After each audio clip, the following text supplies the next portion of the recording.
Welcome back to your eyelash extension course. In this video, we're going to talk about safety, sanitation, and infection control when performing eyelash extensions. So in order to understand how to maintain a safe and clean environment while providing eyelash extensions, it's important to know your supplies and how to clean them. So our supply list. Even though eyelash extensions are an amazing service to provide, it does not come without its safety risks to you and your clients. So we'll cover some important safety things to consider when performing eyelash extensions, and we'll first start off with our supplies. So this is an example of an eyelash extension kit available on the market today. It's very similar to the one that you have received. So supplies. I like to separate my supplies into two categories. Those are going to be single-use items and multi-use items. Single-use items are going to be items that have come in contact with the client and cannot be cleaned or sterilized. An example of that is going to be 4x4s, lint-free applicators. And the great thing is that these items are inexpensive and required to be thrown away after each client. So it's not going to negatively affect your bottom line by throwing away single-use items. And then you have multi-use items. These are items that are non-porous. They can be cleansed and sterilized, and these are going to be the items that are vital to the business, like tweezers, your mirror, your fan, and things that are going to be used on each client, but are able to be sanitized and cleaned after each service before that next client. So on the screen here, I have a perfect example of a single-use item. This is your glue ring. You can get so many glue rings in a package on Amazon, eBay, that it is really unnecessary for you to try to clean the glue ring from the well. I have seen this done in practice, and it's really not worth the risk. Go ahead and dispose of these single-use items, and then use one for every client. Next are going to be your tweezers. Now, tweezers are going to be a multi-use item. Obviously, you are not going to have a pair of tweezers that you use for just one client. You would need hundreds of pairs of tweezers because you're going to be booked, right? We want you to see multiple clients in a day. What I would recommend is to have multiple sets of tweezers so that you can follow the manufacturer's recommended cleansing protocol for each item and not feel rushed in between service. So for example, I will have the strong curved and the straight. I will use them on client A for the day, clean them, rinse them, let them dry, place them in the EPA that I use, which requires a 10-minute soaking solution. Once that 10 minutes is up, rinse them, dry them. If I don't have another client after client A for an hour, then I am well within my ability to do that. But if I have another client within 15 to 30 minutes, then I'm going to then use my semi-curved and my A-type straight on the next client. You still with me here? Multiple sets of tweezers will allow you flexibility to perform multiple eyelash services in a day. So, I talked about soap. Here is a great example of an organic castle soap that is going to clean your multi-use items very well without leaving any residue. There's no perfumes, dyes, or harsh chemicals. It's great to use for the environment, and it will thoroughly clean the implements. It's gentle on the skin. And once you clean with this castle soap, then you can rinse the item, allow them to dry, and then soak in an EPA solution for the 10 minutes without worrying about cross-contaminating or taking one client's bacteria to the next.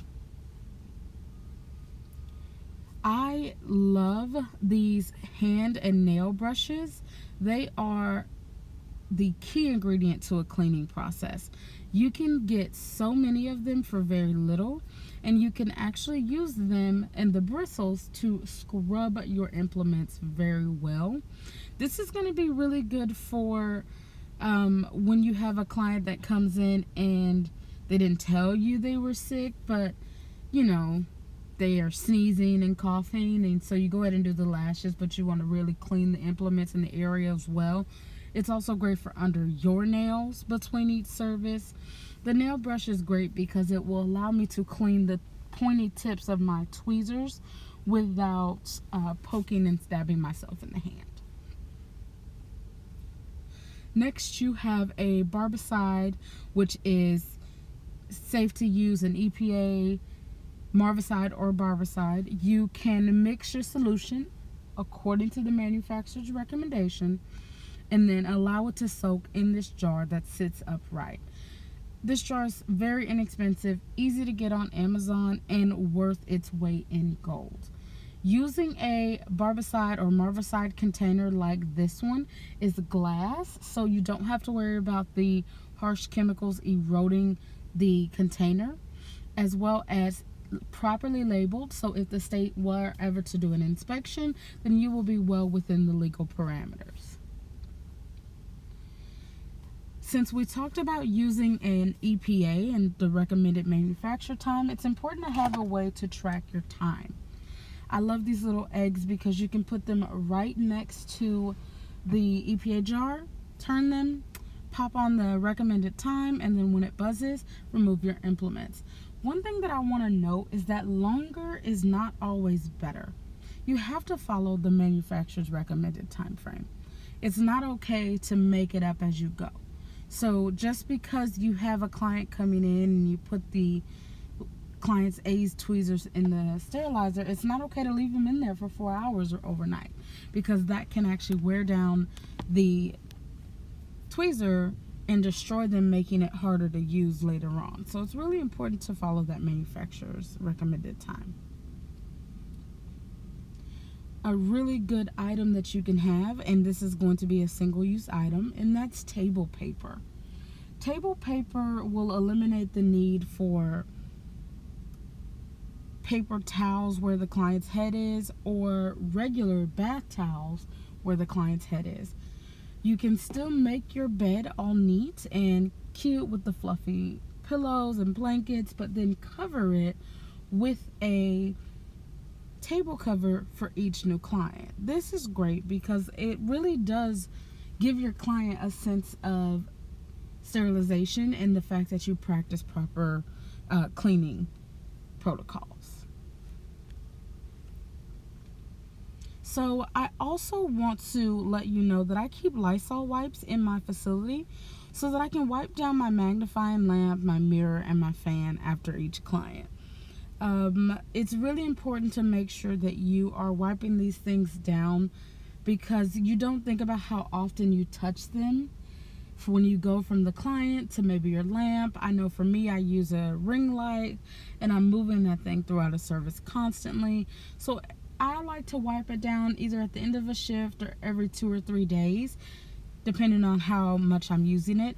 It's also great to wipe down my massage table and the mirror, the fan, the things that I use most often that are multi-use items. So Lysol disinfecting wipes, very inexpensive, but a really great way to keep your items that you touch throughout a service clean.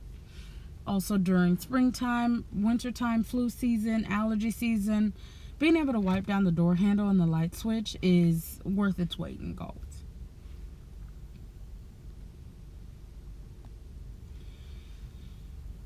Next, I want to move on to my bedding. This is an example of a beautiful lash studio.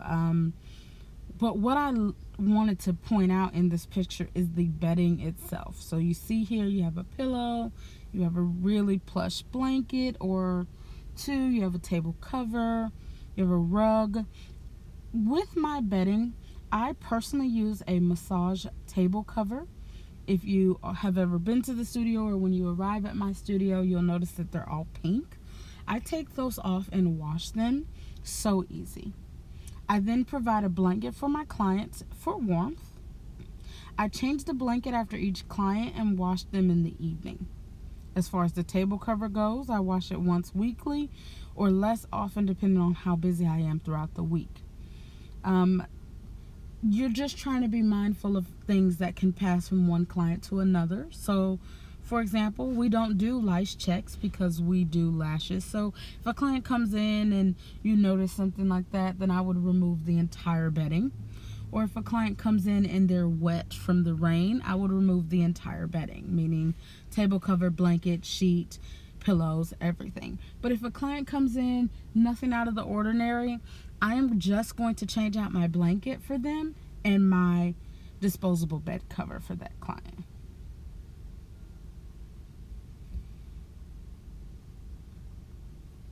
So I will also have a video provided for you with my traditional table setup. I like to have everything close at hand. I like to have out my single-use items. I like to have out my multi-use items.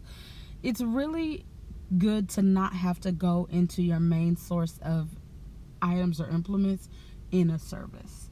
Okay, you don't want to have touched all over the client's forehead and hair and onto the tweezers and then need another strip of lashes. Okay, it's really important to separate out what you're going to use in a service.